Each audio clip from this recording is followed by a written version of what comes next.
Oh. Good. I see you again. Hello. Kim, thanks for your time as always. How has this week been? It's another week of very quick turnarounds and long trips, I imagine. Yeah, it's been a good week. It was a long trip back from London. Good 2 days of practice and preparing the game. So it's been a good week. And I saw you bumped into quite a few Borough fans on the way back. I think you probably took longer at the service station than you would have maybe imagined, given how many people probably wanted pictures and whatnot. It was a good stop. I fell asleep like 2 hours or something in the bus, and then we stopped, and then I was going for ice cream, and there were a lot of people there. So I was just woke up from sleeping in the bus. So it was we'll see about those pictures. One thing I was going to ask you, given how sort of positive the start has been, is maybe what's been the most challenging thing that you've had to adapt to since coming to the football club? And would the quick turnaround and the travelling be one of those things? It's so many things. Depends on if it's like away from football. It's a new language, new things with information about everything you need to know and get fixed by living in a different country, family at home. So those things are of course been a challenge. Football-wise, it's been coming to new league, get to understand the ground, sometimes get a feeling of the players. If you've been in the same league a longer time, you know the players in the opposition in a better way.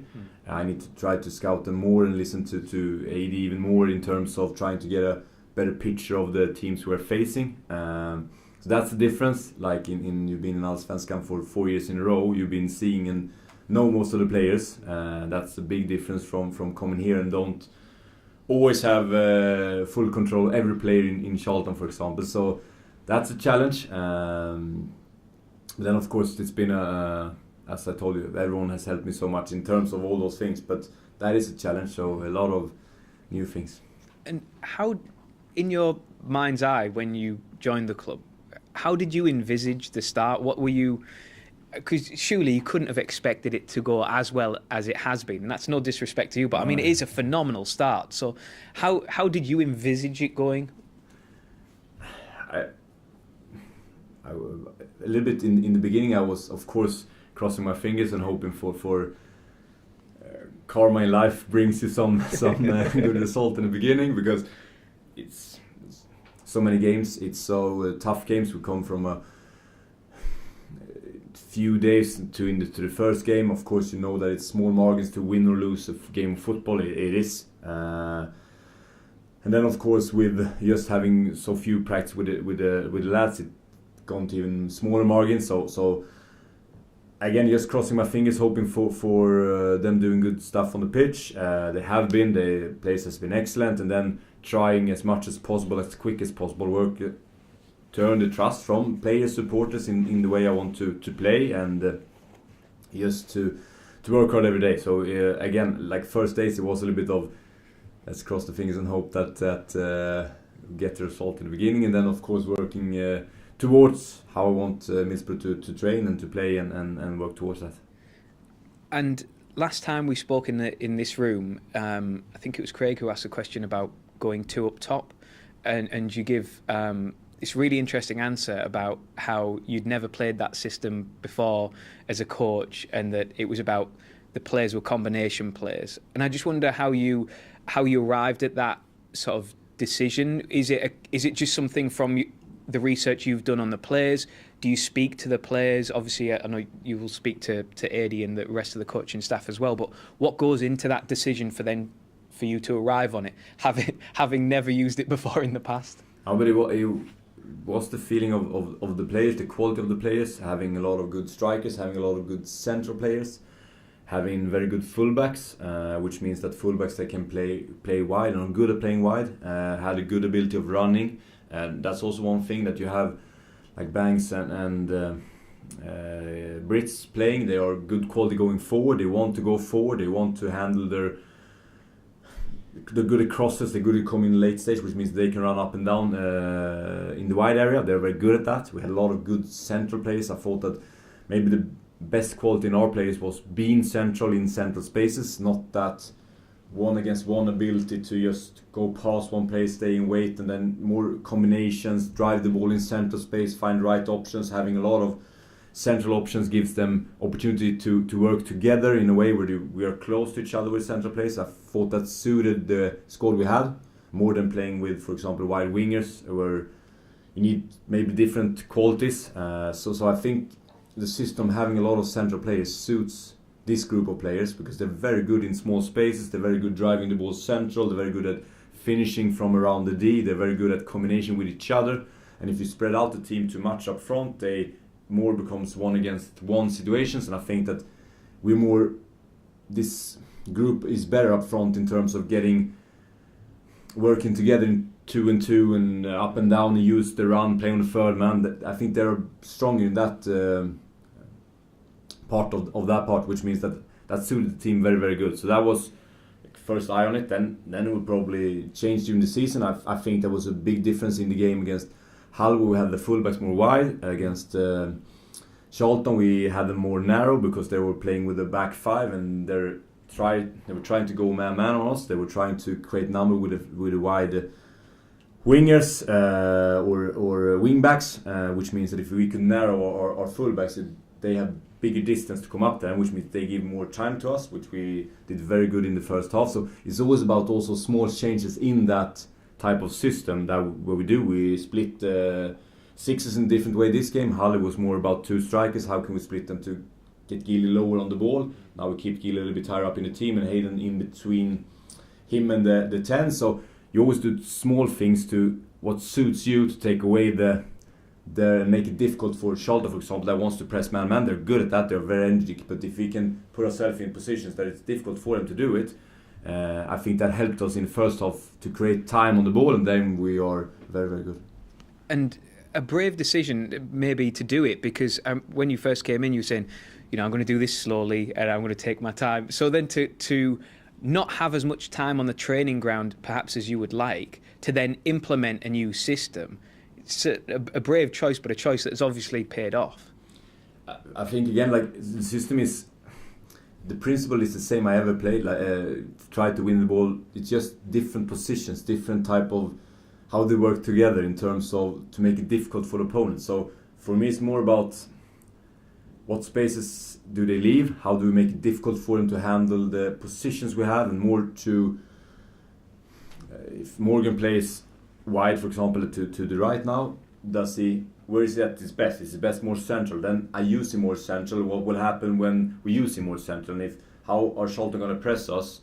Okay, they press with the wing backs, which means that if we drop our fullbacks more narrow, it takes less time for the ball to arrive to them, and it takes more time for them to move forward, which means we get more time on the ball. It makes it more difficult for them to press. So it's always doing those small adjustments connected to trying to find numbers in different spaces for us to take the ball forward and progress, and then of course using the quality of the players when we find that free man to take the ball forward. So it's not such a big thing for me in terms of different systems. It's more about the principle is the same, it's how we work, but then you need to what things on the pad, what patterns on the pitch will help us more into that game, more like that. So you seem to really enjoy the detail around the game, and obviously managers are very different. You'll have some who are very hands-on in terms of that detail, maybe other managers who will leave certain details to other members of the coaching staff. But for you personally, it seems like you come alive when it gets to those details.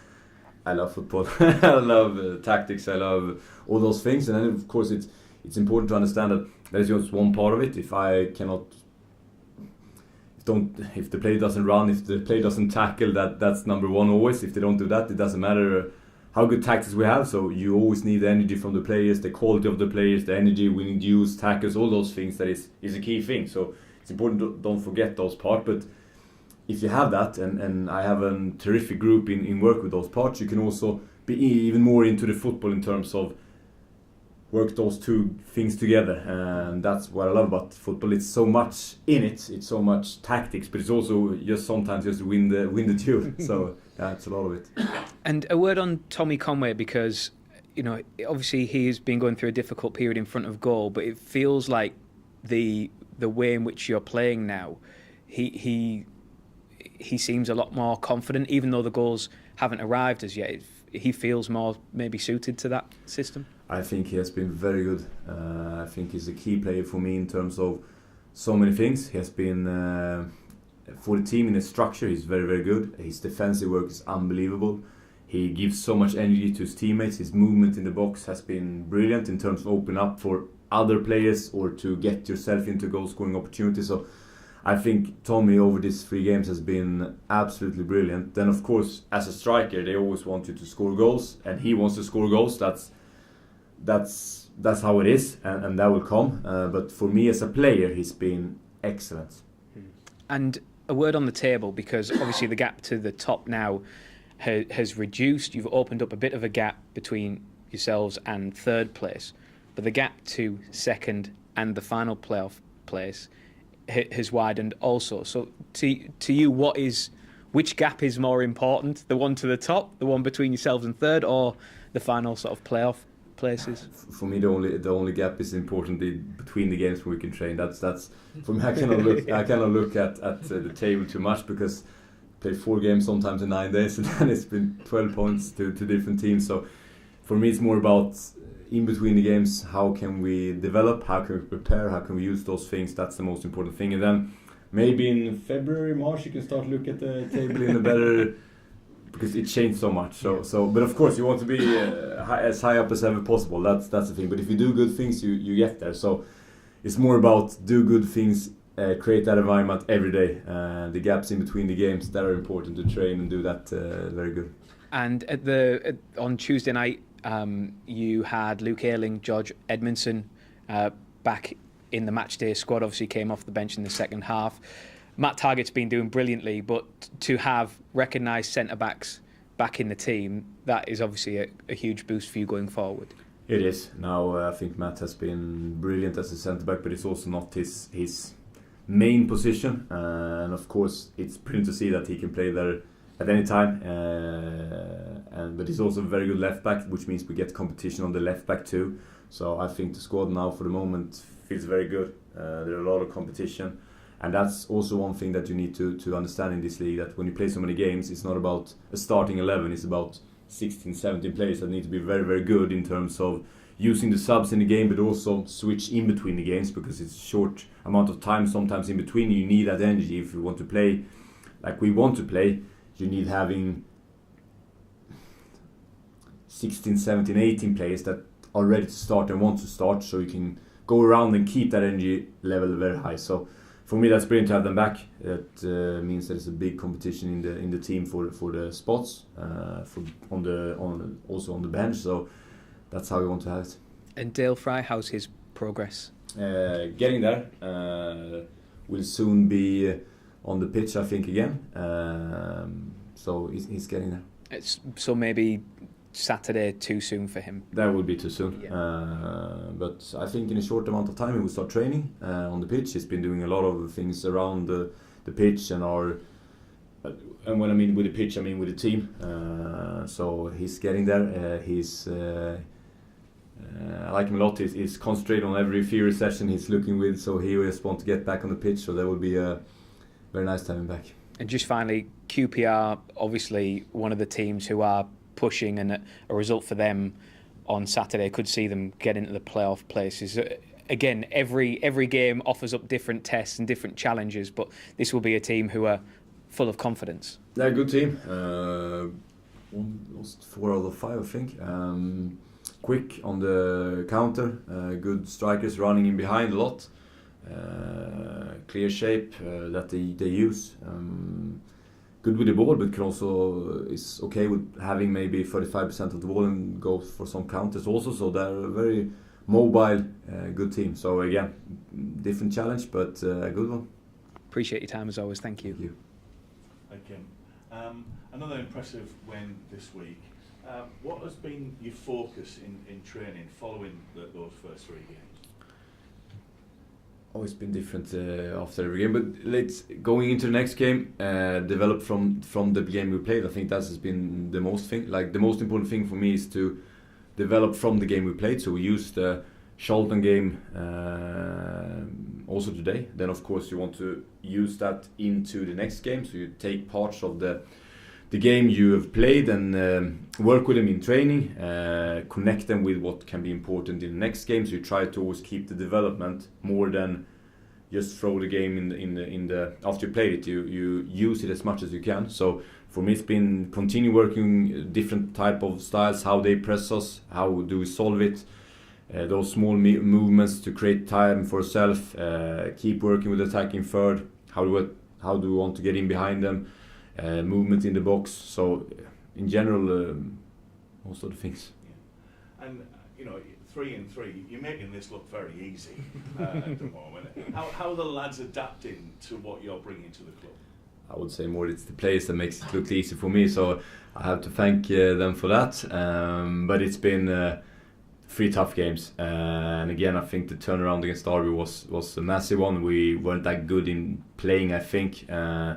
Hull game was excellent, was top performance, and I think again when I look at the Charlton first half, I think that when I look at it again on television, I think it was even better than I thought live, because I think we had 7 or 8 very good chances. We played through them. They had 1 shot from distance, I think. We were playing through them. We were striking on the counter. So first half was brilliant. Then the second half was a little bit worse than I remember it. So I think we were not too good with the ball. We become a little bit safe and wasn't that good in movement, which means that we ended up more killing the game off defending in not so good way. So again, it was more credit to the boys to with their individual quality solve it than the structure from the coach in the second half. So we looked at that, and now I've forgotten your question from the beginning. What was the question? Well, just about how the lads have adapted to what you're doing. Brilliant, very good, and I have been saved by their qualities a lot in the beginning. So, but we're working with the structure to get it even more for the lads to know what we want in all of the different aspects of the game, all the movements, and now we have to work with on the pitch in the theory room, and we're dividing the theories a lot. So it's been a lot from AD, David, from me. So we're getting there. And just a word on Morgan Whittaker, obviously 5 in 5. How impressed have you been with his development at the club? I'm very impressed. Top quality player, working hard. I think that's been one thing that's been like everyone can see his qualities with the ball. I think it's important to work off the ball, and I think that development since I arrived, because that's the only one I can judge, has been brilliant. How we worked winning back the ball for the goal against Charlton in a very good reaction that makes Britt go in and take the ball instead of we have encounter. That reaction I loved.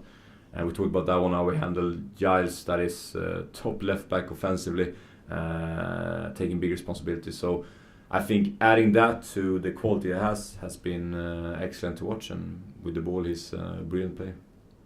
Good luck. Thank you. Kim, you've spoken there with Rob about how much you love football, and in particular the tactical details of football. And obviously you mentioned before how you were around football from a very young age because of your dad. Is that where that comes from, that kind of love of tactics and that detail? Football manager and that, I think. No, love the game. I think I was a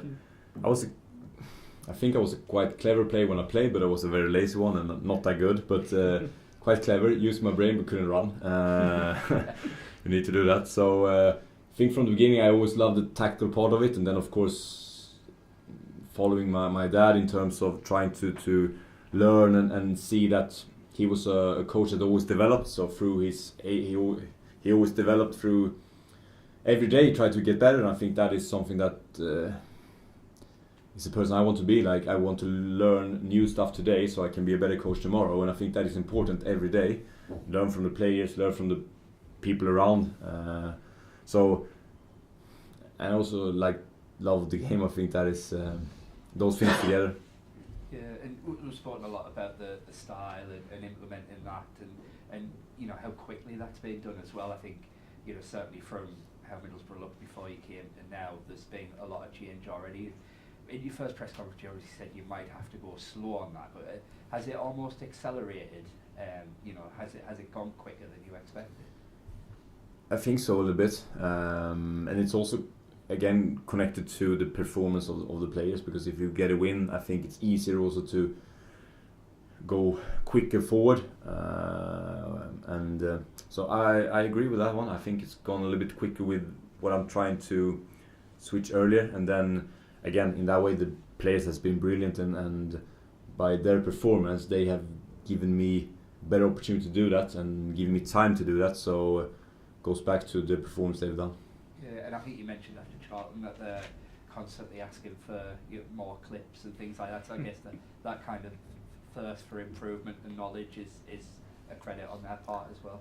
It's a very intelligent group, and they want to, at least at football, I don't know about other things, but in football they're a very intelligent group and wants to learn and wants to talk football, so I'm so impressed by that. I'm very, very impressed by the group in terms of how they want to adapt, how they want to learn, how they want to see different things, how they want to talk about football, and that's been very impressive. Mentioned last week that this week you were potentially going to have some meetings with Kieran about transfers and things like that. It's been a busy week with the trip to London. Did you manage to have those chats at all? No, next week probably will be. And just again, it's just a discussion that we will have. I think that communication is important, and it's not my decision who we're gonna buy or something like that. But it's good to have that conversation together with everyone that is around those decisions, and have open discussions about it, and then those who has to make those calls will make those calls. So that would be perfect. But I think this is a very open club where you respect each other and do work together for Middlesbrough, and I think that's been a very good time to see that, and I'm very impressed by everyone around, how they want the best for Borough. Yeah, and on that front, obviously you said you were wanting to, you know, offer opportunities and take a good look at the squad before you made those kind of final decisions.